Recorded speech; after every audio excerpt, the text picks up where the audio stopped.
దేవుని వాక్యములో నుండి ఎఫెసీయులకు రాసిన పత్రిక 5వ అధ్యాయము మొదటి వచనాన్ని చదువుకుందాం. కావున మీరు ప్రియులైన పిల్లల వలె దేవుని పోలి నడుచుకొనుడి. చిన్న ప్రార్థన చేసుకుందాం. పరిశుద్ధుడు అయిన మా తండ్రి, మహోన్నతుడు అయిన మా గొప్ప దేవ,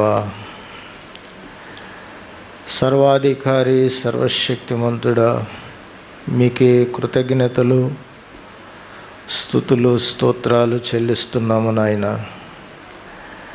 ఎన్నిక లేని మమ్మల్ని ప్రేమించి ఇప్పటి వరకు మమ్మల్ని అందరినీ సజీవులుగా ఉంచినందుకు స్తోత్రాలు. నీ సన్నిధిలో గడిపే భాగ్యాన్ని మీరు మాకు ఇచ్చినందుకు వందనాలు.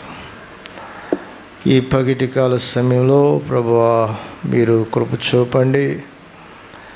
నీ లేఖనములో నుండి అనేక విషయాలు మేము గ్రహించినట్లు సహాయము చేయమని, కొద్ది మాటలు నీ గ్రంథములో నుండి ధ్యానించడానికి కృపనిమ్మని యేసయ్య అతి శ్రేష్టమైన నామములో అడిగి వేడుకొనుచున్నాము తండ్రి, ఆమేన్. ఎఫెసీయులకు రాసిన పత్రిక 5వ అధ్యాయము మొదటి వచనాన్ని మనం చదువుకున్నాం. పౌలు ఎఫెసీ పట్టణంలో ఉన్న దేవుని బిడ్డలకు ఆయన దేవుని ఆత్మచేత ఈ విషయాన్ని తెలియజేస్తున్నాడు. కావున మీరు ప్రియులైన పిల్లల వలె దేవుని పోలి నడుచుకొనుడి. నడుచుకోవటం అంటే జీవించటం, నడక అంటే జీవించటం. ఎలాగా నడుచుకోమంటున్నాడు అంటే, ప్రియులైన పిల్లల వలె దేవుని పోలి నడుచుకునుడి. ప్రియులారా, ఓ కుటుంబంలో పిల్లలుంటారు, ప్రియులైన పిల్లలుంటారు, అలాగే బహుప్రియులైన పిల్లలు ఉంటారు. కొంతమంది అంటారు కదా, ఎందుకో మా అమ్మాయి మీద నాకు బాగా మనసు ఉంటుంది, మా అమ్మాయి మీద ఉన్నట్టుగా పిల్లోడి మీద ఉండదు అంటారు కొంతమంది. కొంతమంది ఏమంటారంటే, పిల్లోడి మీద ఉన్నట్టుగా అమ్మాయి మీద ఉండదు నాకు అంటారు. ఎందుకో వాడు నల్లోడైనా కానీ ఎందుకో ఎంతో ఇష్టం నాకు అంటారు. కొంతమంది ఈ పిల్లోడు వాళ్ళ నాన్నలాగా ఉంటాడు, అందుకే నాకు బాగా ఇష్టం అంటారు. కాబట్టి కుటుంబాల్లో మనము చూసినప్పుడు ఈ 3 రకాలైన మనుషులు, ఈ 3 రకాలైన పిల్లలు కనపడతారు. పిల్లలు, ప్రియులైన పిల్లలు, అలాగే బహుప్రియులైన పిల్లలు కనబడతారు. బైబిల్లో కుటుంబం ఉంది. యాకోబు యొక్క కుటుంబాన్ని మనం చూస్తాం. యాకోబుకి ఎంతమంది భార్యలు చెప్పండి? యాకోబుకి 4 భార్యలు. మొదటి భార్య లేయా, రెండవ భార్య రాహేలు, మూడవ భార్య జిల్పా, 4వ భార్య బిల్హా. ఈ 4 భార్యలకి యాకోబు ద్వారా ఎంతమంది పిల్లలు పుట్టారు చెప్పండి? అది కూడా చెప్పలేరా? ఎంతమంది? 13 మంది పుట్టారు. ఎంతమంది పుట్టారు? మీకు ఎంతమంది పిల్లలు పుట్టారు మీకైనా తెలుసా? తెలుసుకోవాలి. బైబిల్లో తెలుసుకోకపోతే ఎట్లా మరి చెప్పండి? దేవుని వాక్యంలో భక్తులు, వారి పిల్లలు, వారి కుటుంబాలు తెలుసుకోవాలి. కాబట్టి 13 మంది పిల్లలు పుట్టారు. 13 మంది పిల్లల్లో 12 మంది మగ పిల్లలు, ఒకే ఒక ఆడబిడ్డ. ఆడకూతురు ఒకతే ఒకటి ఉంది. ఆమె పేరేంటి? దీన. ఆమె పేరేంటి? దీన. యాకోబు ప్రియులారా 12 మంది కుమారుల్లో ఈ 13 మందిలో కుమారులు 12 మందిలో యోసేపుని ఎక్కువగా ప్రేమించాడు. 37వ అధ్యాయం ఆదికాండంలో మనం చదువుతున్నప్పుడు అక్కడ స్పష్టంగా రాయబడింది. చూడండి, ఆదికాండం 37వ అధ్యాయము. యాకోబు యోసేపుని ఎక్కువగా ఎందుకు ప్రేమించాడంటే, ప్రియులారా 3వ వచనం, మరియు యోసేపు ఇశ్రాయేలు వృద్ధాప్యమందు పుట్టిన కుమారుడు గనుక తన కుమారులందరికంటే ఎక్కువగా అతన్ని ప్రేమించి అతని కొరకు విచిత్రమైన నిలువటంగి కుట్టించెను. యాకోబు తనకున్న 12 మంది కుమారులందరికంటే, లోకంలో 12 మంది కుమారులు ఉన్నారనుకోండి, కొంతమంది అసహ్యంగా చూస్తారు. ఎంత అసహ్యంగా చూస్తారంటే, పందిని కన్నట్టుగా అన్నారు పిల్లల్ని అంటారు. ఏమండి, లోకము పిల్లలు ఉన్నా తప్పే, పిల్లలు లేకపోయినా తప్పే అన్నట్టుగా నేరారోపణ చేస్తూ ఉంటుంది. 12 మంది కుమారుల్లో ప్రియులారా యాకోబు ఎవరిని ఎక్కువగా ప్రేమించాడంటే, యోసేపుని ఎక్కువగా ప్రేమించాడు. తన సహోదరులందరికంటే అతన్ని ఎంతో ఎక్కువగా, అక్కడేం రాయబడిందంటే, తన కుమారులందరికంటే ఎక్కువగా అతన్ని ప్రేమించి అతని కొరకు విచిత్రమైన నిలువుటంగి కుట్టించాడంట. ఏమండి, ఇప్పుడు అందరిలో యోసేపు ఆయనకి ప్రియమైన కుమారుడు. ఎందుకు ప్రియమైన కుమారుడు అంటే, ఆ యాకోబు యొక్క వృద్ధాప్యంలో పుట్టాడు యోసేపు. రాహేలుకు పుట్టాడు. మరి ఆ తర్వాత కూడా ఇంకొకడు పుట్టాడు, బెన్యామీన్ అనేవాడు పుట్టాడు.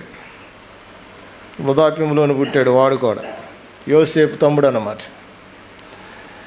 మరి వాడిని ప్రేమించట్లా. కానీ వీళ్ళందరికంటే యోసేపుని ఎక్కువగా ప్రేమిస్తున్నాడు. కారణం ఏంటి అంటే, వృద్ధాప్యమందు పుట్టినవాడని ఒకటి. ఇంకొక కారణం ఏంటంటే, ఇక్కడ రాయబడింది కదా 37వ అధ్యాయము 2వ వచనం, యాకోబు యొక్క వంశావళిది. యోసేపు 17 ఏండ్ల వాడే తన సహోదరులతో కూడా మందను మేపుచుండెను. అతడు చిన్నవాడే తన తండ్రి భార్య బిల్హా కుమారుల యొద్దను జిల్పా కుమారుల యొద్దను ఉండెను. అప్పుడు యోసేపు వారి చెడుతనముకు వచ్చిన సమాచారం వారి తండ్రి యొద్దకు తెచ్చుచుండువాడు. యోసేపుని యాకోబు ప్రేమించడానికి కారణం ఏంటంటే, ఒకటి, తండ్రి మాట విని మందను మేపుతున్నాడు. రెండోది ఏంటి అంటే, అన్నల యొక్క చెడుతనాన్ని తీసుకొచ్చి తండ్రికి చెబుతున్నాడు. తండ్రి మాట విని మందను మేపటం ఒక మంచి కార్యం. కొంతమంది ఉంటారు కదా, తల్లిదండ్రులు ఏదైనా మాట చెప్పారనుకోండి, నేను చేయను బో, నువ్వే చేసుకోబో అంటారు. ఆడపిల్లలు అంటులు గడగమన్నారు అనుకోండి, నువ్వు గడగలేవా అంటారు. మగపిల్లలు ఒరే కొన్ని నీళ్ళు పట్టరా బాబు అంటారు, నువ్వు పట్టలేవా, కూర్చున్నావుగా పట్టలేవా అంటారు. యోసేపు అలాంటివాడు కాదు. యోసేపు ఎలాంటి వాడు అంటే, తండ్రి చెప్పిన మాట వింటాడు. గొర్రెల మందల మేపమంటే మేపుతున్నాడు. ఒక సమయాన ఇంటికాడ ఉన్నప్పుడు, నువ్వు ఇంటికాడ ఖాళీగా ఉన్నావు, అన్నల దగ్గరికి రెస్ట్ వచ్చింది కదా నీకు, అన్నల దగ్గరికి భోజనం తీసుకెళ్ళమంటే తీసుకెళ్ళాడు. వంతులు పెట్టుకుని, వంకలు పెట్టుకుని, అంతమంది పిల్లల్లో వంకలు పెట్టుకుని బ్రతికేవాడు కాదు యోసేపు. తండ్రి మాట విని మందను మేపేవాడు. తండ్రి ఏది చెబితే అది వినేవాడు. ఒక మాటలో చెప్పాలంటే, యాకోబుకి ఆనందాన్ని, సంతోషాన్ని కలగజేసే వ్యక్తి. తన సహోదరులు చెడుతనము జరిగిస్తుంటే, ప్రియులారా, అన్నలు వారి చెడుతనాన్ని తండ్రి దగ్గర చెప్పేవాడు తీసుకొచ్చి. వాళ్ళు అరణ్యములో త్రాగుతుంటే, వారు అరణ్యములో స్త్రీలతో హేళనగా మాట్లాడుతుంటే, వారు అరణ్యములో పక్కనున్నటువంటి గొర్రెల మందల కాపరులను పోట్లాడుతూ కొడుతూ తిడుతూ ఉంటే అవన్నీ తీసుకొచ్చి యాకోబు చెబుతున్నాడు. అంటే యోసేపు యొక్క ఉద్దేశం ఏంటి? ఏమండి, తండ్రికి అన్నీ తీసుకొచ్చి చెబుతున్నాడంటే యోసేపు యొక్క ఉద్దేశం ఏంటి? అన్నదమ్ముల యొక్క బాగోగులు ఆయన ఆలోచించేవాడు. అన్నలు చెడిపోవటం ఆయనకి ఇష్టమో? చెప్పండి, అన్నలు చెడిపోవటం ఆయనకి ఇష్టమో? లేదు. చాలామంది జీవితాల్లో ప్రియులారా, అన్నలు చెడిపోవటం, చెల్లెళ్ళు అక్కలు చెడిపోవటం ఎవరికి ఇష్టం ఉండదు. ఎందుకంటే ఆ రక్తం అట్లాంటిది. ఏ రక్తం? రక్త సంబంధం, తల్లిదండ్రుల నుంచి వచ్చిన రక్త సంబంధము అట్లాంటిది. కాబట్టి తమ్ముళ్ళు చెడిపోయిన అన్నలకి ఇష్టం ఉండదు, చెల్లెళ్ళు అక్కలు చెడిపోయిన అక్కలకి చెల్లెలకి, అక్కలు చెడిపోయిన చెల్లెలకి ఇష్టం ఉండదు, చెల్లెళ్ళు చెడిపోతున్న అక్కలకి ఇష్టం ఉండదు. ప్రియులారా, మనసు ఒప్పుకోదు. ఏమండి, మాకు చెడిపోతుంది, ఇష్టానుసారంగా సినిమాలు చూస్తుంది, చెడ్డ సహవాసాలు చేస్తుంది, ఎలాగైనా సరే ఏమని గురించి ప్రార్థించాలి, ఆ అమ్మలో చెప్పి ఏమన్నా తిట్టించాలి, కేకలేయించాలి, బుద్ధి చెప్పించాలి ఆయన ఆశపడతా ఉంటారు. అంతేగాని వదిలిపెట్టరు. యోసేపు అలాంటి వాడు అన్నమాట. యోసేపు అన్నల యొక్క బాగోగులు కోరేటువంటి వాడు, అన్నదమ్ముల యొక్క బాగోగులు కోరేటువంటి వాడు. అంతేగాని ఏళ్ళ జోలు నాకెందుకులే పోనీ, పోతే పోయారు, నాశనం అయితే నాశనం అయ్యారు, పోతే పోని అనుకునేవాడు మాత్రమో కాదు ప్రియులారా. అందుకు యాకోబుకి యోసేపు ఇష్టం. ఏమండి, ఓ కుటుంబంలో అన్నలను గూర్చి, అక్కలను గూర్చి, చెల్లెలను గూర్చి పట్టించుకునేటువంటి వారు ఆ తల్లిదండ్రులకు ఎంతో ఇష్టంగా ఉంటారు, ఎంతో ప్రియమైన వారిగా ఉంటారు. పట్టించుకోకుండా ఎవరిష్టం వారిది అన్నట్లుగా, వాళ్ళ గురించి నాకెందుకు అన్నట్లుగా వదిలిపెడితే ఆ తల్లిదండ్రులకు ప్రియులారా ఆ పిల్లలు ఇష్టమైన వారిగా, ప్రియమైన వారిగా ఉండరు. ఈ 34వ అధ్యాయంలో, ఆదికాండం 34 అధ్యాయములు వీళ్ళు ఎలాంటి వాళ్ళు చూడండి. యాకోబుకి దుఃఖాన్ని కలుగజేసేవారిగా ఉన్నారు. 34వ అధ్యాయము 25వ వచనం. ప్రతి పురుషుడు సున్నతి పొందెను, 3వ దినమున వారు బాధపడుచుండగా యాకోబు కుమారులిద్దరు అనగా దీనా సహోదరులను షిమ్యోను, లేవియు తమ కత్తులు చేతబట్టుని ఎవరు తెలియకుండా ఊరి మీద పడి పురుషుణ్ణి చంపిరి. వారు హామోరును అతని కుమారుడు షెకెమును కత్తివాత చేత చంపి షెకెము దీనాన్ని తీసుకుని పోయిరి. తమ సహోదరుని చెరిపినందున యాకోబు కుమారులు చంపబడిన వారు ఉన్న చోటికి వచ్చి ఆ ఊరు దోచుకొని వారి గొర్రెలను, పశువులను, గాడిదను ఊరిలోని అదేమి పొలములోనిదేమి వారి ధనము యావత్తు తీసుకుని వారి పిల్లలందరినీ, వారి స్త్రీలను చెరపటి ఇంట్లోనే ఉన్నదంతయు దోచుకుని. అప్పుడు యాకోబు షిమ్యోను, లేవిని చూసి, మీరు నన్ను బాధ పెట్టి ఈ దేశ నివాసులైన కానానీయుల పెజ్జీలు అసహ్యునిగా చేసితిరి. నా జనసంఖ్య కొంచెమే, వారు నా మీద గుంపుగా వచ్చి నన్ను చంపెదరు, నేను నా ఇంటి వారు నాశనమవుదామని యాకోబుకి ఇక్కడ వాళ్ళు ఏం చేశారంటే బాధ కలిగించారు. లేవి, షిమ్యోనులు పెద్దవాళ్ళు ప్రియులారా, వాళ్ళు వెళ్ళారు ముందు ఊరి మీదకి. ఆ తర్వాత మిగిలిన వాళ్ళు వెళ్ళారు. వాళ్ళు వెళ్ళి కొంతమంది చంపారు. ఆ తర్వాత మిగిలిన వాళ్ళు కూడా వెళ్ళి దోసుకున్నారంట. డబ్బులు దోసుకున్నారు, పశువులు దోసుకున్నారు, గాడిదలు దోసుకున్నారు, అన్నీ దొంగతనం చేసుకొచ్చారంట. కాబట్టి ఇప్పుడు యాకోబుకి ఎంత అవమానం చెప్పండి. యాకోబుకి అవమానం తెచ్చారా, లేకపోతే ఏం తెచ్చారు చెప్పండి? ఘనత తెచ్చారా? యాకోబుకి ఎంత అవమానం తెచ్చారు. ఈ యాకోబు అంటున్నాడు, అసహ్యునిగా చేసితిరి, నన్ను అసహ్యునిగా చేసితిరి, నన్ను బాధ పెట్టి నన్ను అసహ్యునిగా చేసితిరి. వీళ్ళు ఇలాంటి చెడుతనము కలిగిన వారు. యాకోబు యొక్క కుమారులు మందల మేపుతాకెళ్ళినా అక్కడ కూడా గొడవలే. ఏమండి, ఇంటికాడున్నా గందరగోళమే. కొంతమంది ఉంటారు ఇంట్లో ఉన్న గందరగోళమే, బయటికి వెళ్ళినా గందరగోళం. ఇలాంటి వాళ్ళు ఏమంటారు చెప్పండి?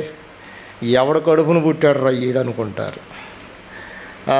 ఈడు ఫలానోడు కొడుకు అని ఒక చెడ్డ పేరు తెస్తారు. యోసేపు అలాంటోడు కాదు. ప్రియులారా, తండ్రికి ప్రియమైన కుమారుడిగా ఉండటానికి కారణం ఏంటంటే అలాంటి చెడుతనానికి దూరంగా ఉండేటువంటి వాడు. కొంతమంది ఉంటారు, గొడవ వచ్చిందనుకోండి, మా వాళ్ళని మా రక్త సంబంధం మీదకి వస్తారని చెప్పేసి వెళ్ళిపోతూ ఉంటారు. కాసేపు భక్తిని పక్కన పడేసేసి ఏమండి తర్వాత చూసుకుందాం అన్నట్టుగా వెళ్ళిపోతూ ఉంటారు. మరి ఎలాంటి వాళ్ళండి వీళ్ళు? దేవునికి ప్రియమైన బిడ్డలని చెప్పాలా, దేవునికి అవమానం తెచ్చేటువంటి వారని చెప్పాలా? యాకోబుకి షెకెము ప్రాంతంలో ఎంతో అవమానాన్ని తీసుకొచ్చారు. మనము దేవునికి అవమానాన్ని తీసుకొచ్చే వారంగా మనం ఉండకూడదు, కానీ మనము దేవునికి ఘనత తెచ్చేవారిగా ఉండాలి. యోసేపు ఐగుప్తు దేశంలో ఉన్నప్పుడు యాకోబుకి ఎంత ఘనత వచ్చిందంటే, రాజు వచ్చి యాకోబుని అంటాడు, యాకోబు నన్ను దీవించు అంటాడు. ఏమండి, దేన్ని బట్టి? యోసేపును బట్టి. దేన్ని బట్టి? యోసేపును బట్టి. యాకోబు నన్ను దీవించు అంటాడు ఫరో రాజు. చూసారా? కాబట్టి యోసేపును బట్టి ఆ తండ్రికి ఎంతో ఘనత. ప్రియులారా, మిగిలిన కుమారులను బట్టి యాకోబుకి అవమానం, బాధ. క్రిస్మస్ రోజు మనం చెప్పుకున్నాం కదా, మనం ఎలా ఉండాలి? అవమానం తెచ్చేవారిగా ఉండకూడదు. అవమానం తెచ్చేవారు ఉన్నారు. 3 విషయాలు చెప్పుకున్నాం కదా. ఒకటి, ఏం చేశారు?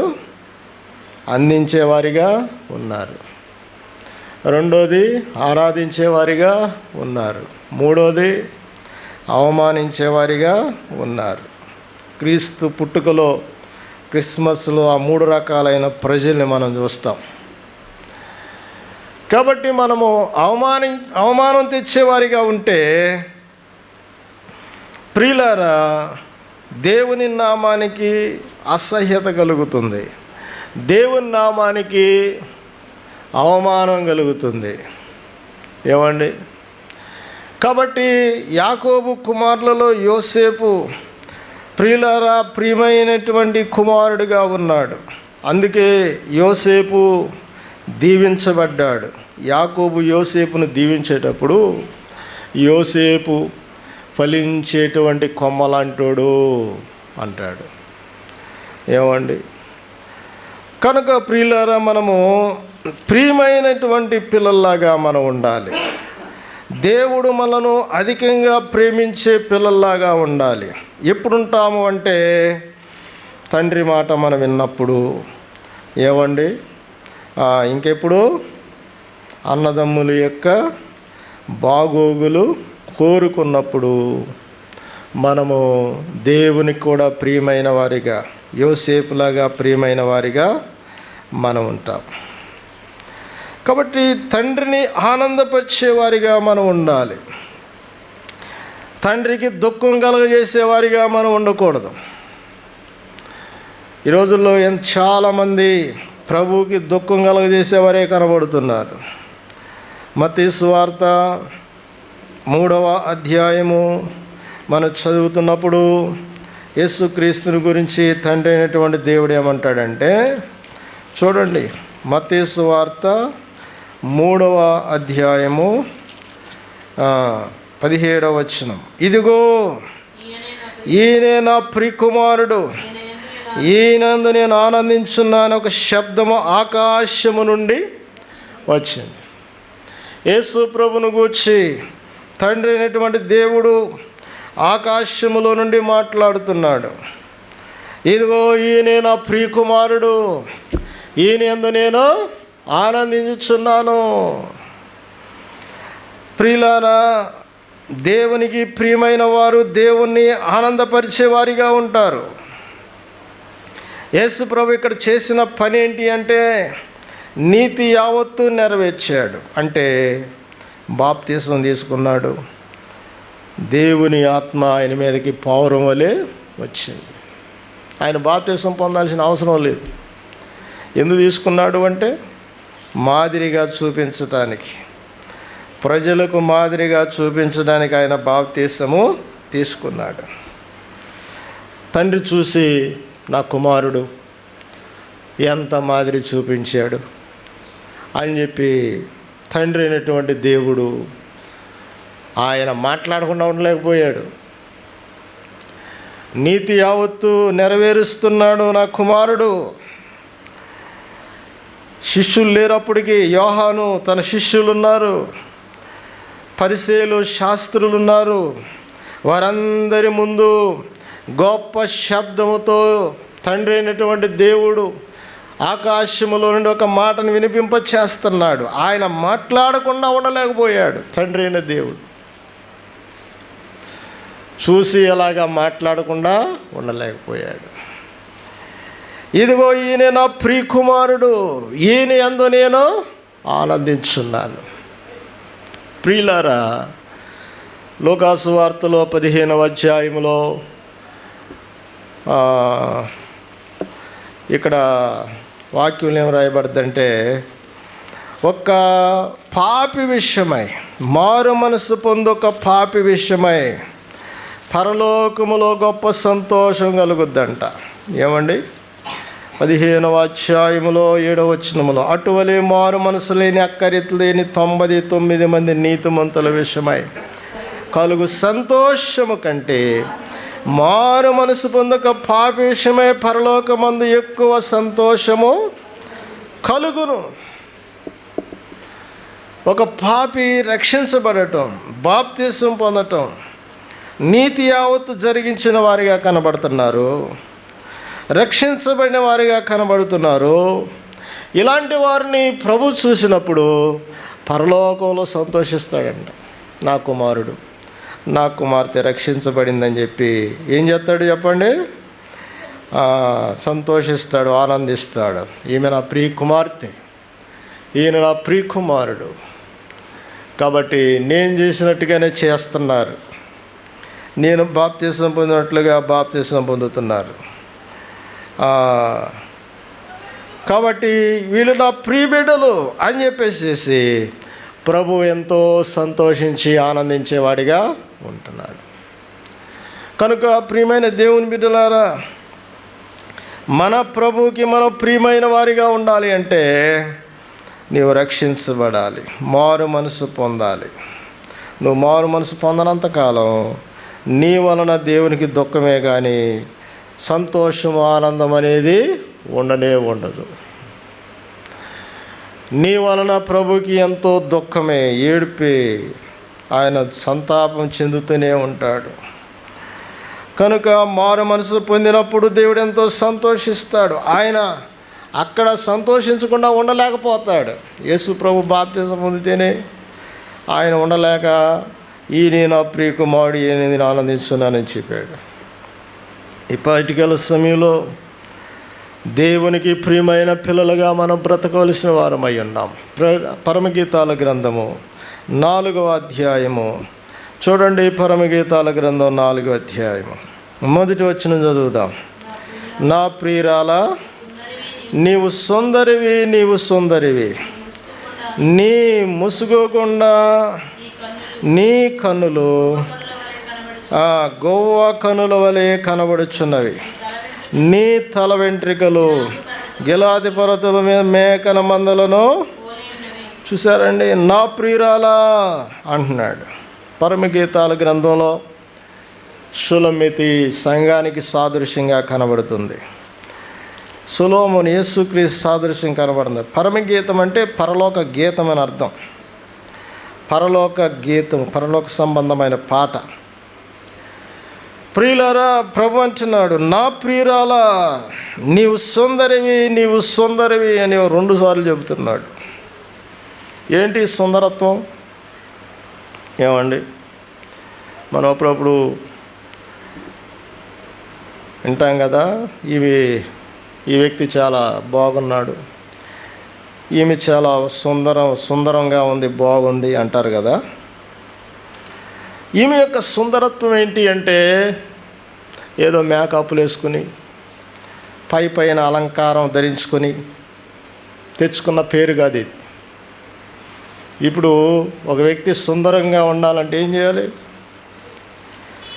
బ్యూటీ పార్లర్కి వెళ్ళి జుట్టు కత్తిరించుకుని, కనురెప్పలు సరిగ్గా చేయించుకుని, ముఖానికి ఏదో రాసుకుని, నల్లగా ఉన్నవాళ్ళు కూడా తెల్లగా కనపడతారు.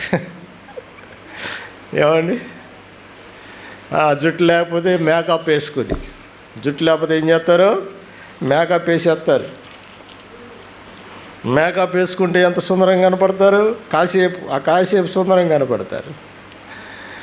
ఇది పైన అందం అన్నమాట, పైన ఉండేటువంటి భాగవతం. ప్రియులారా, ఈమె గురించి రాయబడిన మాట ఏమిటంటే, నీ ముసుగు గుండా నీ కన్నులు గోవ కన్నుల వలె కనబడుచున్నవి. నీ కన్నులు గోవ కన్నులాగా ఉన్నాయి అంటున్నాడు ప్రియుడైనటువంటి వాడు. ప్రభు అంటున్నాడు, నీ కన్నులు గోవ కన్నులాగా కనబడతాయి. గోవ కళ్ళు అంటే పావురపు కళ్ళు అన్నమాట. పావురపు కళ్ళు ఎలా ఉంటాయి అంటే అవి చిన్నవే, కానీ ఆ కనులు ఎలా ఉంటాయి అంటే చెడ్డదాన్ని ఆశించు, చెడ్డ ఆహారాన్ని ఆశించు. ఇప్పుడు కాకి ఉందనుకోండి, కాకి కూడా కళ్ళు ఉంటాయి కదా. కాకి శవం మీద పడేని పీకి తింటుంది, సచ్చిందాన్నైనా తింటుంది, చెడు వాసన వచ్చేదైనా తింటుంది, గుడ్లనైనా సరే తినేసేస్తుంది, కూరనైనా తినేసేస్తుంది. దానికి మంచి చెడు ఏమి కూడా ఉండదు. మంచి తింటుంది, చెడ్డది కూడా తినేసేస్తుంది. అంటే దాని కళ్ళు అలాగ ఆశిస్తూ ఉంటాయి. ఈ పావురం ఎలాంటిది అంటే ప్రియులారా, దాని కళ్ళు ప్రియులారా నిష్కపటమైనటువంటి కళ్ళు. దాని కళ్ళు ఏది పడితే అది తిందది. అది సోళ్ళు, సజ్జలు, గింజలు తప్ప మాంసాలు తిందు పావురం. ఏమండి, సచ్చిన వాటిని తిందు. ఏదేదో చెడ్డదానంతా కూడా తినటానికి పావురము ఇష్టపడదు. ఈమె యొక్క సుందరత్వం అలా ఉంది. ఈమె కన్నులు గువ్వ కన్నుల వలె కనబడుతున్నాయంట. ప్రియులారా, మన కన్నులు చెడ్డవాటిని ఆశించి వాటిని అనుభవించడం కాదు. పావురం వలె మనం ఉండాలి. పావురపు కన్నుల వలె మన కన్నులు ఉండాలి. అందుకే బైబిల్ ఉంటుంది, నీ కన్నులు తేటగా ఉండాలి అంటాడు. నీ కన్నులు తేటగా ఉండాలంటాడు. రెండవది, నీ తల వెంట్రుకలు గిలాదు పర్వతం మీద మేకల మందను పోలి ఉన్నవి అంటాడు. మేకలకున్న జుట్టు ఎట్లా ఉంటుంది? నల్లగా ఉంటుంది. గొర్రెలకున్న జుట్టు ఎర్రగా తెల్లగా ఉంటుంది, కానీ మేకలకి ఉండేటువంటి ఆ జుట్టు, ఆ వెంట్రుకలు నల్లగా కనబడతా ఉంటాయి. ప్రియులారా, ఈ తల వెంట్రుకలు ఎలా ఉన్నాయంటే ప్రియులారా నల్లగా మేకల మందను, పర్వతం మీద మేకల మందను పోలి ఉన్నవి. అంటే తల అంటే జ్ఞానానికి సాదృశ్యంగా ఉంది. తల వెంట్రుకలు బలానికి సాదృశ్యంగా ఉన్నాయి. కొంతమంది తల ఏమండి ఎలా ఉంటుంది? శరీర సంబంధమైన తల కాదు, వారి యొక్క మనసు, ఆ జ్ఞానము ప్రియులారా ఎలా ఉంటుంది అంటే దేవునికి ఇష్టమైనదిగా ఉండదు. ఏమండి, వారి తలంపులు, వారి ఆలోచనలన్నీ చండాలంగా ఉంటాయి. ఇక్కడ మనం చూస్తున్నాం, ఈమె యొక్క జ్ఞానము బలమైనదిగా ఉన్నది. తల వెంట్రుకలు బలానికి సాదృశ్యంగా ఉంది. సంసోను జుట్టు కత్తిరించబడినప్పుడు ఆయన నుంచి ఏం వెళ్ళిపోయింది చెప్పండి? బలము పోయింది. అంటే బలహీనుడైపోయాడు. కాబట్టి తల వెంట్రుకలు బలానికి సాదృశ్యంగా కనబడుతున్నాయి. అంటే ఈమె యొక్క జ్ఞానం బలమైనటువంటిదిగా ఉంది. ఎంత జ్ఞానము కలిగినటువంటిదో, సంఘము జ్ఞానము కలిగినటువంటిదిగా ఉండాలని పౌలు చెబుతాడు. మూడోది ఏంటి అంటే ఇక్కడ పలు వరుస, ఇంకోటి ఏంటి అంటే పెదవులు, నోరు, ఏమండి ఇవన్నీ కూడా పళ్ళు వరుస అంటే పళ్ళు, పెదవులు, నోరు, ఈ నోటి భాగం అంతా కూడా ప్రియులారా ఎలాగుందంటే, ప్రియులారా ఇక్కడ అంటాడు, ఎరుపు నూలును పోలి ఉన్నది నీ నోరు సుందరము అంటాడు. చూసారా? అంటే ఈ నోటి భాగము ఎలాంటిది అంటే సుందరమైనటువంటిది. ప్రియులారా అది దేవునికి ఎంతో ఇష్టమైనటువంటిది.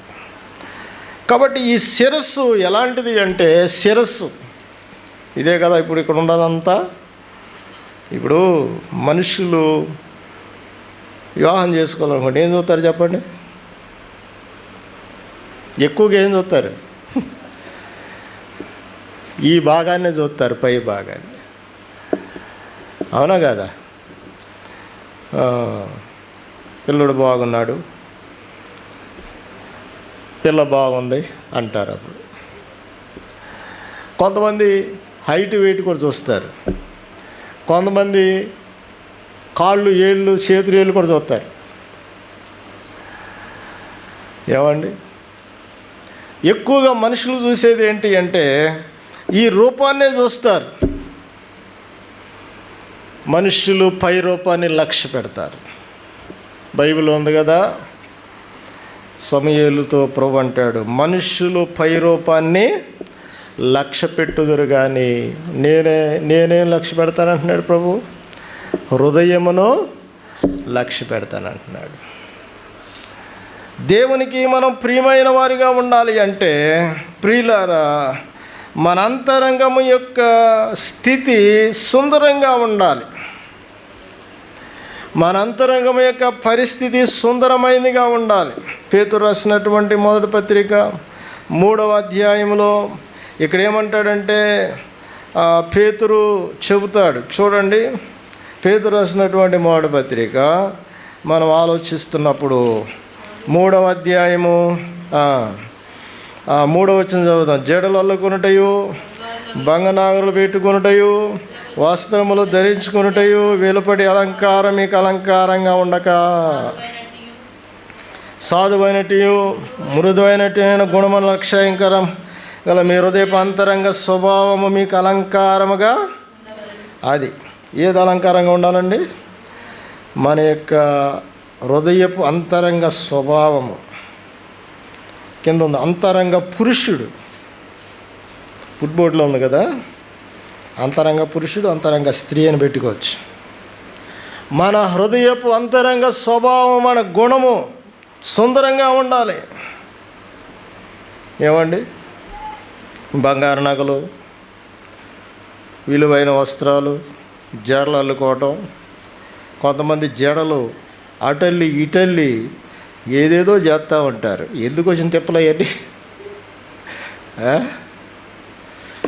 అటల్లి ఇటల్లి ఇటు పెట్టి, పైకి పెట్టి, వెనక పెట్టి, క్లిప్పులు పెట్టి చూడండి సోకు అనుకుంటా చేస్తూ ఉంటారు.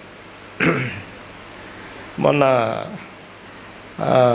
ఈ మధ్యన మా పిన్ని ఒక మాట చెప్పింది. గేదెను అమ్మారంట, 60,000 రూపాయలు వచ్చినాయి అంట. 60,000 రూపాయలు వస్తే వాళ్ళు అనుకుంటున్నారంట, భార్యాభర్తలు ఇద్దరు తాడు కొనుక్కోవాలి అని అనుకుంటున్నారంట. ఈ 60,000 పెట్టి తాడు కొనుక్కోవాలి అనుకుంటున్నారంట. అనుకుని ఇక 60,000 రూపాయలు ఇక అట్టకి ఉంచుకున్నారంట. ఏమంటది, తాడు కొనుక్కోవడం ఎందుకు, ఇల్లు బాగు చేసుకోవాలి, ఇల్లు ప్లాస్టింగ్ లేదు ప్లాస్టింగ్ చేసుకోవాలి అంటదంట. నేను కూడా అదే అన్నా, మరి ఇది పని కదా, ఈ పని చేసుకోవచ్చు. కొంతమంది డబ్బులు ఉంటే బంగారం కొనుక్కోవాలనుకుంటారు, అవసరమైనవి కొనుక్కోరు. ఏమండి, ఏది అవసరమో అది కొనుక్కోవడానికి ఇష్టపడరు.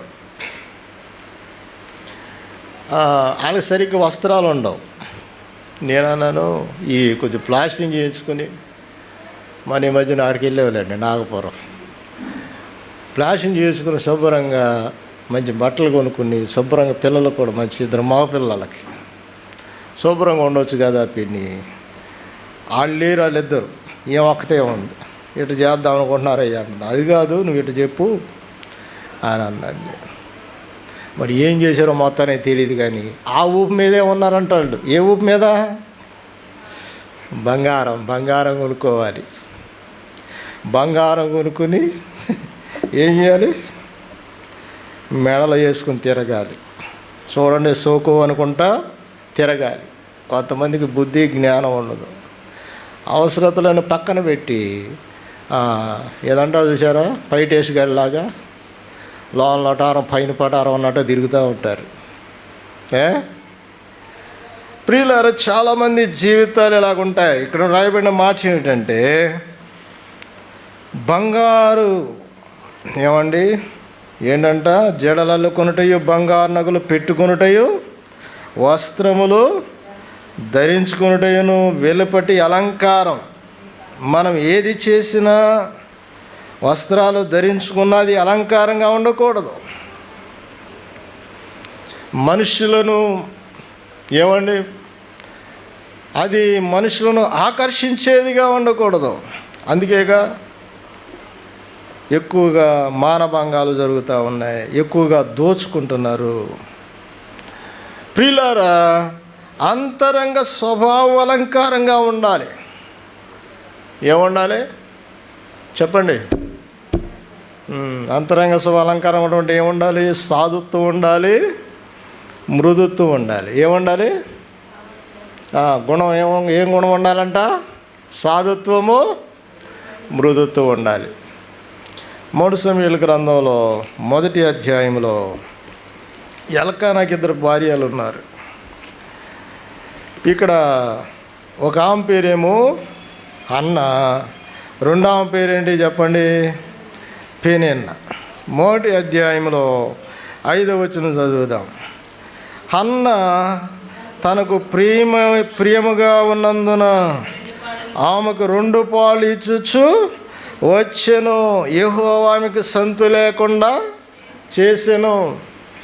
ఎల్కానాకు 2 భార్యలు, అన్న, పెనిన్న. 2 భార్యల్లో పెనిన్నకి పిల్లలు ఉన్నారు, హన్నాకి పిల్లలు లేరు. కానీ ఎల్కానాకి ఎవరు ఇష్టంగా ఉన్నారు, ప్రియమైన వారిగా ఉన్నారంటే చెప్పండి, ఎవరున్నారు? హన్నా ప్రియమైనదిగా ఉందంట. ఎందుకుంది? ఏమండి, హన్నా ప్రియమైనదిగా ఉండడానికి కారణం ఏంటి? పిల్లలు లేరు కదా.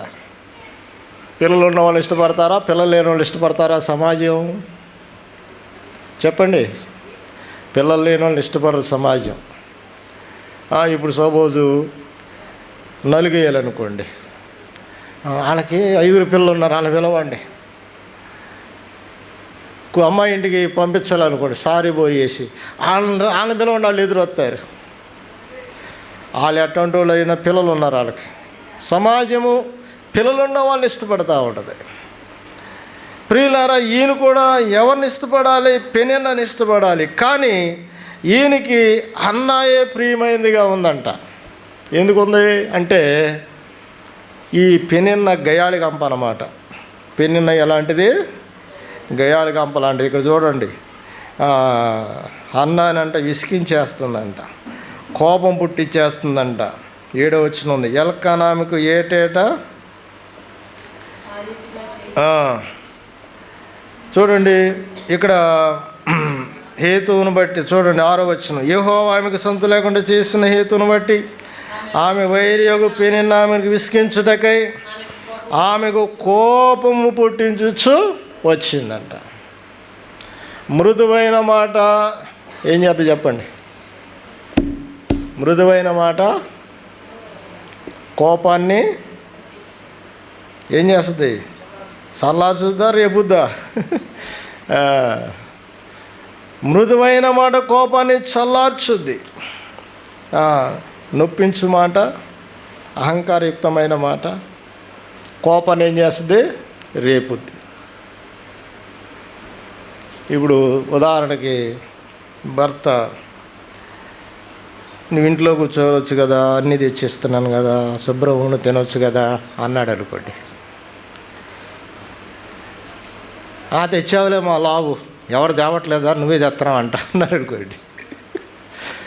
అంటారు కదా, తెచ్చేవులే మా లావు, ఊళ్ళెవరు తెస్తావు, నువ్వే తెస్తున్నావు ఏంటి అన్నారు అనుకోండి. ఎట్టది చెప్పండి? ఆయనకి సమ్మగా ఉంటుందా, కోపం వస్తుందా? తెస్తున్నారులేండి, తేటలేదు అంటలేదు కదా, అలాగే చేస్తాంలే అంటే ఎంత బాగుంటుంది? తెచ్చేవలే మొలావు అంటే ఎట్లా ఉంటుంది? చీర కొనుక్కొచ్చారు, తెచ్చేవలే మొలావు అన్నారు అనుకోండి. మంచి బిర్యానీ తెచ్చారు, తెచ్చేవలే మొలావు అన్నారు అనుకోండి. ఎట్లా చెప్పండి? కోపాన్ని రేపుతుందా, కోపాన్ని చల్లార్చుద్దా? పెనిన్న అలాంటిది అన్నమాట. హన్న ఎలాంటిది? మృదువైనటువంటి మాటలు మాట్లాడేది. అందుకని హన్న ఆ ఎల్కనాకి ప్రియమైనదిగా ఉంది. పిల్లలు లేకపోయినా మన మాటను బట్టి ప్రియులారా మనము ప్రియమైన వారిగా ఉంటాం. ఏమండి? మన యొక్క మాట మృదువైనదిగా ఉండాలి, సాధువుగా మనం బ్రతకాలి. కాబట్టి ఈ లోకంలో జీవిస్తున్నటువంటి మనము విసిగించేవారిగా, కోపాన్ని పుట్టించేవారిగా ఉండకూడదు. ఏమండి? విసిగించేవారిగా, కోపాన్ని పుట్టించేవారిగా ఉండకూడదు. ఓ సంవత్సరం క్రితము ఇక్కడికి ఇద్దరు భార్యాభర్తలు వచ్చారు, ప్రార్థన చేసుకోవడానికి వచ్చారు. ఎందుకు వచ్చారంటే ఇద్దరు గొడవ పడుతున్నారు. ఆమె కొంచెం చెవుడు, వినపడదు. ఈయన మనుషులు తెమ్మన్నాడంట, ఆమెమో పట్టించుకోకుండా ఆమె ఫోన్ చేసుకుంటుంది. సరే మంచిది తేలేదు, కోపం వచ్చేసేసింది. మళ్ళీ ఇంకోటి ఏదో చెప్పాడంట, కూరకి వండుతున్నావా అని అడిగాడంట. కూర వండుతున్నావా అంటే ఏమేమి మాట్లాడలేదు. కొన్ని గట్టి చెబితే బాగుండు, శివుడు వాళ్ళకి వినపడదు కదా కొంతమందికి. శివుడు కదా ఆ అమ్మాయికి, ఆమె శివుడు అని చెప్పి ఈయన తెలుసు శివుడని. ఇలాగ వాళ్ళ మధ్యలో గొడవ పెరిగిపోయింది. నేను మాట అంటే మాట చెప్పదు, ఎదురు మాట ఎదురు ఏమాత్రం కూడా దానికి రిప్లై అవ్వదని చెప్పేసి గొడవ పడి వాళ్ళ అమ్మగారింటికి వెళ్ళిపోతే, నాన్నగారింటికి వెళ్ళిపోతే ఆయన ఏం చేశాడు, వాళ్ళిద్దరిని ఇక్కడికి పంపించాడు. చిన్న చిన్న వాటికే గొడవలు. ఆయన ఇక్కడికి వచ్చిన తర్వాత ప్రియులారా ఆమె చెప్పింది ఏంటంటే, నాకు వినపడితే నేను ఎందుకు చేయను, నాకు వినపడలేదండి అంటది ఆవిడ. అటు చేసి ఇటు చేసి కింద మీద పెట్టి కొన్ని రోజులు ఇక్కడే ప్రార్థనలు పెట్టి ఆ చెట్ల కాడ తీసుకెళ్ళి ప్రార్థనలు చేసి ఎట్టగొట్ట సమాధానం పెట్టి పంపించాం. ఇప్పుడు సేవ చేసుకుంటున్నారు. ఏమండి? కొంతమందికి వినపడదు. వినపడినప్పుడు ఏం చేయాలి? సర్దుకోవాలా వద్దా? సర్దుకోవాలా, వెళ్ళిపోవాలా మీదకి? ప్రియమైన దేవుని బిడ్డలారా, మనం ఆలోచిస్తే విసిగించేవారిగా, కోపాన్ని పుట్టించేవారిగా మనం ఉండకూడదు. పెనిన్నాలో ఉన్నటువంటి లక్షణం అది. ఏ లక్షణం? విసిగించి కోపాన్ని పుట్టించే లక్షణం. ఏమండి? హన్నాలో అవి లేవు. ఆమె మృదుత్వం కలిగినటువంటిది. అందుకే దేవుడు ఆమెను చూశాడు, ఎల్కానాకి ప్రియమైనదిగా ఉందన్నమాట. కాబట్టి మన యొక్క హృదయపు అంతరంగ స్వభావం, మన గుణము పై అలంకరణ కోసం ప్రాకులాడకూడదు. సాధుత్వము, మృదుత్వాన్ని కలిగిన వారిగా మనం ఉండాలి. మన అంతరంగము, మన గుణము బాగుండాలి. ఏమండి? అలా లేకుండా బ్రతుకుతూ ఉంటారు. అలాంటి వారు ప్రియమైన వారిగా ఉండలేరు. ప్రియులారా, ప్రియురాలా అని పిలుస్తున్నాడు. ప్రియురాలా నీవు సుందరివి, నీవు సుందరివి అంటున్నాడు. తిమోతికి రాసిన మొదటి పత్రిక చూడండి, ఇక్కడ ఒక అతను మనం చూస్తూ ఉంటాం. తిమోతి రాసినటువంటి 2వ పత్రిక 1వ అధ్యాయం మనం చదువుతున్నప్పుడు ఇక్కడ త్వర తీయండి. తిమోతి రాసినటువంటి 2వ పత్రిక 1వ అధ్యాయము 1వ వచనం చదువుదాం. క్రీస్తు యేసునందున్న జీవమును గూర్చిన వాగ్దానం బట్టి దేవుని చిత్తం వలన క్రీస్తు యేసు అపోస్తలుడైన పౌలు ప్రియకుమారుడకు తిమోతి శుభమని చెప్పి రాయినది. ప్రియకుమారుడు అనే కింద పుట్టుబోర్డులో చూడండి. ప్రియ పిల్లయగు అన్నాడు. ప్రియ తిమోతి పౌలుకి ప్రియమైన వాడు, ప్రియమైన కుమారుడు లాంటివాడు, ప్రియమైన బిడ్డ లాంటివాడు. ఎందుకు అంటే ప్రియులారా 3వ వచనం, నా ప్రార్థన ఏడతగి నిన్ను జ్ఞాపకం చేసుకొనొచ్చు, నీ కన్నీళ్లను తలంచుకొని నాకు సంపూర్ణ ఆనందం కలుగుటకే నిన్ను చూడవలని రేయింబగళ్ళు అపేక్షించుచు అన్నాడు. ఎందుకు తిమోతి ప్రియమైన బిడ్డగా ఉన్నాడు అంటే, ఎందుకు ఆయనకే కృపా కనికరాల సమాధానాన్ని కలుగునుగా అంటున్నాడు అంటే, ఆయన తిమోతి ఎలాంటోడంటే కన్నీళ్లు విడిచి ప్రార్థించేవాడు. ఎలాంటోడు? ఆయనకి వివాహం కాలేదు, కుటుంబం లేదు. మనకంటే వివాహాలు అయ్యి కుటుంబాలు వచ్చి పిల్లలు వచ్చి ఆ పరిస్థితులు ఈ పరిస్థితులు బట్టి కన్నీళ్ళు విడిచేవాళ్ళు కొంతమంది ఉంటారు. కానీ ఈయనకి వివాహమే కాలేదు. ఈయన కన్నీరు విడిచే వ్యక్తిగా కనబడుతున్నాడు. సంఘాన్ని గూర్చి కన్నీరు, ఏమండి, తన బంధువులను గూర్చి కన్నీరు, దేవుని సేవను గూర్చి కన్నీరు, కన్నీరు విడిచేటువంటి వ్యక్తిగా కనబడుతున్నాడు.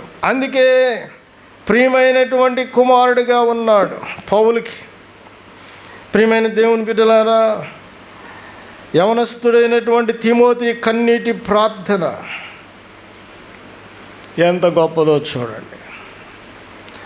తిమోతికి జబ్బు చేసినప్పుడు ద్రాక్షరసం తాగమన్నాడంట పౌలు. దెబ్బతో తగ్గిపోయింది. కన్నీటి ప్రార్థన మనుషుని యొక్క జీవితానికి గొప్ప కార్యాన్ని జరిగేస్తుంది అన్నమాట. తిమోతికి ఉన్న అనుభవం ఏంటంటే కన్నీటి ప్రార్థన చేస్తాడు. కొంతమంది ఉంటారు, కుటుంబం పాడైపోతున్నా, బిడ్డలు పాడైపోతున్నా, కుటుంబం నాశనం అయిపోతున్నా కన్నీరు రాదు. ఏమండి, వారి హృదయాలు కఠినమైపోయినవిగా కనబడతాయి. అసలు మామూలు ప్రార్థన చేయరు, కన్నీటి ప్రార్థన ఏం చేస్తారు? మామూలుగానే ప్రార్థన చేయరు. కన్నీటి ప్రార్థన ఎక్కడ వస్తుంది? పాపాలను గురించి, కుటుంబాలను గురించి, కుటుంబము ముక్కలు సెక్కలైపోతున్నా కన్నీరు రాదు. ప్రియులారా, మరణాలు కుటుంబం మీదకి వస్తున్నా కన్నీరు రాదు. యేసుక్రీస్తు కూడా కన్నీరు విడిచి ప్రార్థన చేశాడంట. హెబ్రీయుల రాసిన పత్రిక మనం చదువుతున్నప్పుడు ప్రియులారా, హెబ్రీయుల రాసిన పత్రికలో మనం చదివితే యేసుక్రీస్తు కూడా శరీరధారిగా ఉన్న దినాల్లో 5వ అధ్యాయం 7వ వచనం, శరీరధారి ఉన్న దినముల్లో మహారోదనతోనూ కన్నీళ్లతోనూ తన్ను మరణం రక్షింపగలవానికి ప్రార్థనలు యాచనలు సమర్పించి భయభక్తులు కలిగి ఉన్నందున ఆయన అంగీకరింపబడిను. ఆయన కుమారుడై ఉండి తాను పొందిన శ్రమల వలన విధేయత. ప్రియులారా, యేసుక్రీస్తు కూడా కన్నీరు విడిచాడంట. మహారోదనతో లాజరు చచ్చిపోయినప్పుడు సమాధి దగ్గరికి వెళ్ళి ఏడ్చాడు. మరియా ఏడుస్తుంటే ఏడ్చాడు. ఎందుకంటే ఏడవటం? ఆయనకి కుటుంబం ఉందా? తిమోతి ఎందుకు ఏడుస్తున్నాడు? ఆయనకి పిల్లలు, భార్య ఉందా? ఎందుకు ఏడుస్తున్నాడు? కన్నీటి ప్రార్థన దేవునికి ప్రియమైన బిడ్డలుగా చేస్తుంది. ఎవరు కన్నీరు కారుస్తారో వారు దేవునికి ప్రియమైన వారిగా ఉంటారు. ప్రియులారా, నీ కన్నీరు కవిలలో ఉంచబడిందని అంటాడు, బుడ్డిలో ఉంచబడుద్ది. కన్నీరు వ్యర్థంగా పోదు. మనం కార్చే కన్నీరు వ్యర్థంగా పోదు. కన్నీటి ప్రార్థన ఎంత శక్తివంతమైందంటే అద్భుతమైనటువంటి కార్యాలు జరగడానికి అంత శక్తివంతమైనది. కన్నీటి ప్రార్థన ద్వారా మనము దేవునికి ప్రియులైన వారిగా ఉండాలి. కొంతమందికి పిల్లలు, కుటుంబం ఎంతో బాధ్యత ఉంటుంది. ఏమండి, పిల్లలు పెద్దోళ్ళు అవ్వాలి, చదివించాలి, పెళ్ళిళ్ళు చేయాలి, ఉంటాయా ఉండవా? ఏమా చెప్పండి, ఉంటాయా? బాధ్యత లేని వాళ్ళు ఉన్నారు ఇక్కడ. ఏమండి, పిల్లలు చదువుకోవాలి, పెద్దోళ్ళు అవ్వాలి, వారు ఉద్యోగాలు చేసుకోవాలి, వాళ్ళు పెళ్ళిళ్ళు చేయాలి. మరి ప్రార్థన చేస్తున్నావా? మరి ప్రభు దగ్గర వేడుకుంటున్నావా? కొంతమంది ఏమి పట్టనట్టుగా ఉంటారు, మొండి జగమొండిలాగా ఉంటారు. నీ కుటుంబంలో ఎన్ని అవసరతలు ఉన్నా, ఏమండి, మంచి ఈవులు కావాలి, పిల్లలు ప్రయోజకులు కావాలి, కుటుంబం బలపడాలి, భవిష్యత్తు బాగుండాలి. ప్రార్థన చేయకోకుండా నీ జ్ఞానంతో, నీ తెలివితేటలతో ఏం చేస్తావు? ఏమీ చేయలేవు. మాకు శక్తి ఉంది, సాధిస్తాం, మాకు నాలుక ఉంది, సాధిస్తాం, నోటితో సాధిస్తాం, శక్తితో సాధిస్తాం అనుకుంటే కుదరదు. అది తర్వాత దుఃఖపడాల్సిందే, తర్వాత ఏడవలసిందే. పిల్లలను చూసి ఏడుస్తావు, వారి కుటుంబాలు చూసి ఏడుస్తావు. ఈరోజు ఎంతోమందిని చూస్తున్నాను నేను.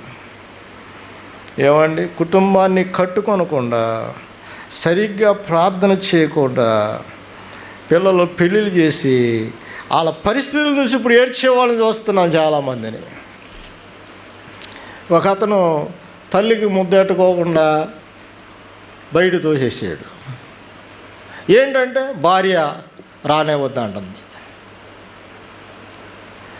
ఏమండి, ఆ తల్లి ఆ పిల్లోని సరిగ్గా పెంచితే ఆ పరిస్థితి వచ్చేదా? ఇద్దరు ఆడపిల్లలు, వాళ్ళు పెళ్లి చేసిన వాళ్ళ దారిని పోయారు. ప్రియులారా, మనం ఆలోచిస్తే కుటుంబ భారం పరిస్థితులు మన మీద ఎంతగా ఉన్నాయి. కుటుంబంలో రక్షణ పొందిన వాళ్ళు ఎంతమంది ఉన్నారు.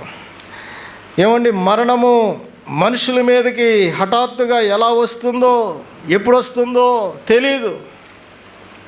ప్రార్థించొద్దా? ఏమండి, ప్రార్థించొద్దా? ప్రార్థించేటువంటి వారు దేవునికి ప్రియమైన వారిగా ఉంటారు. కన్నీటి ప్రార్థన లేకపోతే అద్భుతమైన కార్యాలు మనం చూడలేం. ఆయన అన్నాడు, ఎవరు? ఆస్టిన్, పరిశుద్ధుడైన అగస్టిన్ అన్నాడు, నా తల్లి కన్నీటి ప్రవాహములో నుండి నేను కొట్టుకొచ్చానన్నాడు. ప్రియులారా, కన్నీటి ప్రార్థన ఎంత మేలు చేస్తుందో, ఎన్ని గొప్ప కార్యాలు చేస్తుందో ఈ పైటికలప వేళ మనం ఆలోచించాలి. ప్రియమైనటువంటి పిల్లల్లాగా మనం ఉండాలి అంటే ప్రభుని పోలి నడుచుకోవాలి. ప్రభు ప్రియ కుమారుడు. ప్రియులారా, మనము ప్రియమైన వారిగా ఉండాలి. దేవునికి ప్రియమైన పిల్లల వలె మనం బ్రతకాలి. యోసేపు ప్రియమైన వాడు. ప్రియమైన దేవుని బిడ్డలారా, సంఘము ప్రియమైనదిగా ఉండాలి, ప్రియమైన బిడ్డలుగా బ్రతకాలి. ఏమండి, ప్రార్థన చేసుకుందాం. మోకరించండి, ప్రార్థన చేసుకుందాం. ప్రభువా, నీ ప్రియమైన బిడ్డలుగా మేము బ్రతకాలి నాయనా. మమ్మలను జ్ఞాపకం చేసుకోనండి. అంతరంగము సుందరంగా ఉండాలి ప్రభువా. నీ మాట విని రక్త సంబంధం లేక బాగోగులు కోరేవారిగా మేము ఉండాలి ప్రభువా. యోసేపు వలె మేము ఉండాలి ప్రభువా. సంఘము సుందరంగా ఉండాలని చెప్పారు. మా అంతరంగ స్వభావము సుందరంగా ఉండాలి ప్రభువా. పై పై అలంకరణ కాదు నాయన. రక్షించబడి నీకు ప్రియమైన బిడ్డలుగా బ్రతకాలి ప్రభు అని తీర్మానం చేసుకుందాం. కుటుంబం కొరకు, రక్షణ లేని వారి కొరకు కన్నీటితో ప్రార్థన చేస్తాం ప్రభువా. ప్రార్థనలో ఎదగలేకపోతున్నాము. తీర్మానం చేసుకుందాం, ప్రభు దగ్గర ప్రార్థన చేసుకుందాం. ప్రభు మనకు సహాయం చేస్తాడు. నోరు తెరిచి ప్రార్థన చేసుకో. నీ పిల్లలు, పిల్లల కుటుంబాలు రక్షించబడ్డాయా? నరకానికి దగ్గరైపోతున్నారు. ఎంతవరకు కన్నీరు కార్చగలుగుతున్నావు? ఎంతవరకు నువ్వు ప్రియమైన బిడ్డగా ఉండగలుగుతున్నావు? ఈ బయటకాలపు వేళ ఒకసారి ఆలోచించు. ప్రియమైన పిల్లల వలె బ్రతికితే దేవుడు మనల్ని దీవిస్తాడు, ఆశీర్వదిస్తాడు. అన్నాకి 2 పాళ్ళు ఇస్తూ వచ్చాడంట. ప్రియమైన బిడ్డలను దేవుడు ఆశీర్వదిస్తాడు, దీవిస్తాడు, మేలు చేస్తాడు. నీ కుటుంబంలో రక్షణ లేదు. ప్రేమగల తండ్రి, పరిశుద్ధుడు అయిన దేవా, మీ పాదాలకు వందనాలు చెల్లిస్తున్నాము నాయన. ఈ బయటికాల సమయంలో మీరు ఇచ్చినటువంటి ఈ గొప్ప అవకాశాన్ని బట్టి వందనాలు. నీ వాక్యము మా హృదయంలో భద్రపరచండి. ప్రియమైన పిల్లల వలె మేము బ్రతకడానికి సహాయం చేయండి. తిమోతి వలె బ్రతకాలి ప్రభు, యోసేపు వలె బ్రతకాలి, హన్నా వలె బ్రతకాలి. ప్రియమైన బిడ్డలుగా మేము బ్రతుకుతూ నీవిచ్చే దీవెనలు పొందుకోవాలి నాయన. మా వల్ల నీకు అవమానం కలగకూడదు, నీ నామానికి ఘనత రావాలి ప్రభువా. ఈ బిడ్డలందరినీ దర్శించండి, నీ సన్నిధి తోడుగా ఉంచి బలపరచండి. వాక్యాన్ని ప్రతి బిడ్డ హృదయంలో భద్రపరచండి. యేసు క్రీస్తు నామమున అడిగి వేడుకొనుచున్నాము తండ్రి.